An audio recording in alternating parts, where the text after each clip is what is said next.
अस्सलाम वालेकुम। रन वाले में खुश आमदीद। उम्मीद करता हूँ आप सब खैरियत से होंगे, ठीक ठाक होंगे।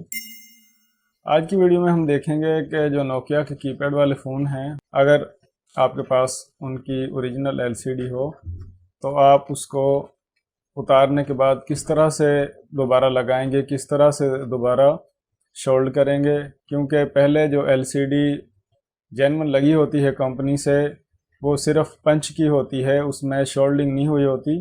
तो आइए देखते हैं। ये मेरे पास फ़ोन है नोकिया, और आप ये देखें कि इसमें आप देखें कि एलसीडी जो है, जेन्युइन एलसीडी जो है, उसको रिमूव किया गया है। पॉइंट्स जो हैं वो बहुत क्लियर साफ साफ नज़र आ रहे हैं। और ये एलसीडी है तो आप देखें कि ये जो एलसीडी है इसके पॉइंट भी इसी तरह बिल्कुल साफ नज़र आ रहे हैं।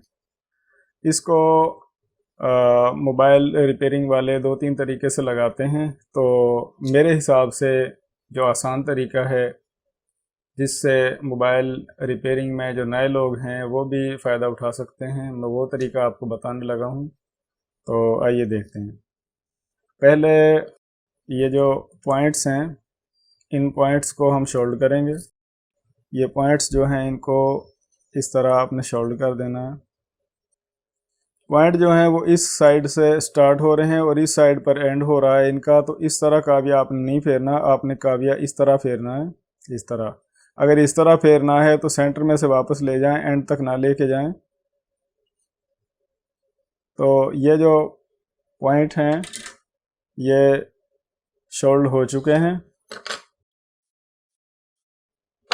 तो अब एलसीडी की बारी है। ये एलसीडी है, इसको भी आपने यही तरीका दोहराना है, लेकिन इसमें एक एहतियात है। जब आप इस तरह एलसीडी को शोल्ड करने लगें तो इस तरह किसी चीज़ से उसको प्रेस कर लें ताकि नीचे वो किसी चीज़ के साथ टच होकर रहे। अगर आप इस तरह नहीं करेंगे तो ये एलसीडी के पॉइंट हैं, ये काविया लगाने से और शोल्डर लगाने से पॉइंट जो हैं ये यहाँ से स्ट्रिप गोल हो जाएगी और पॉइंट जो हैं वो डैमेज हो जाएंगे। तो आप देखें कि ये जो एलसीडी के पॉइंट्स हैं ये शोल्ड हो चुके हैं। इनको एक साथ जहाँ पर से शोल्ड हुए हैं इस तरह आप कुछ एरिया जो है वो कट कर दें। तो आप देखें कि ये जो मैंने कट कर दिए हैं पॉइंट्स। अब इसमें एक टेंशन ये होती है कि जब इसको हम इस तरह रिप्लेस करने की कोशिश करते हैं तो बाज़ दफ़ा ऐसा होता है कि ये अंदाज़ा नहीं हो रहा होता कि एलसीडी जो है वो उसके पॉइंट सीधे आ रहे हैं कि नहीं आ रहे। तो उसके लिए भी एक ट्रिक है, आप वो ट्रिक इस्तेमाल करें तो इंशाअल्लाह आपको उसमें आसानी होगी।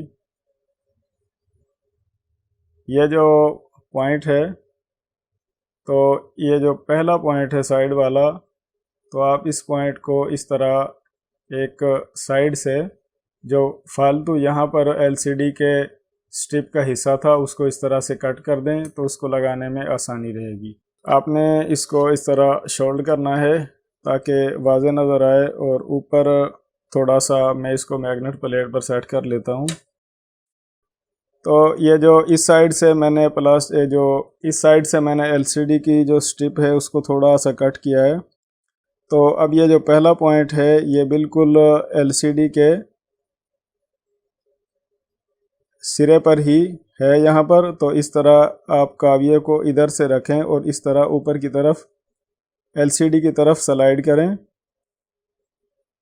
अपनी तसल्ली के लिए एक दफ़ा यही अमल तमाम जो पॉइंट्स हैं उनके साथ दोहराएं। तो एलसीडी जो है वो इस तरह शोल्ड हो चुकी है। और अब ये जो दोनों क्लिप हैं, ग्राउंड और बीएसआई, इनको ब्लैक क्लिप में लगाया और रेड को पॉजिटिव वाले क्लिप में। और अब मैं इसको पावर ऑन करके चेक करता हूँ। तो आप देखें मोबाइल जो है वो पावर ऑन हो चुका है। तो इस तरीके से बआसानी आप जो ओरिजिनल एलसीडी है मोबाइल के साथ जिसमें शोल्डिंग नहीं हुई होती, तो इस तरह आप एलसीडी बआसानी रिप्लेस कर सकते हैं। उम्मीद करता हूँ ये छोटी सी वीडियो आपको ज़रूर पसंद आएगी। अपना ख्याल रखिएगा। अल्लाह हाफ़िज़।